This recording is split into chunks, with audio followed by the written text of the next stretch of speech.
এই বিশাল জনসমুদ্রের উদ্দেশ্যে আমি বলতে চাই, আপনারা কি জাতির ভাগ্যের পরিবর্তন চান?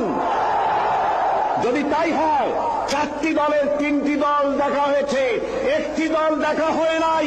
সেই দলটির নাম কি? এবারের এই মহান সুযোগে সেই জামাত ইসলামীকে এই সংসদের ভেতরে কথা বলার সুযোগ করে দিতে হবে। আল্লাহ রাব্বুল আলামিন তার কোরআনে কারীমের মধ্যে ইরশাদ করেছেন, ইন্নাল্লাহা লা ইউগাইয়িরু মা বিকওমিন হাত্তা ইউগাইয়িরু মা বিআনফুসিহিম। নিশ্চয়ই আল্লাহ পাক কোন জাতির ভাগ্য পরিবর্তন করেন না যতক্ষণ পর্যন্ত সেই জাতি তার ভাগ্য নিজেরাই পরিবর্তন করতে সচেষ্ট না হয়।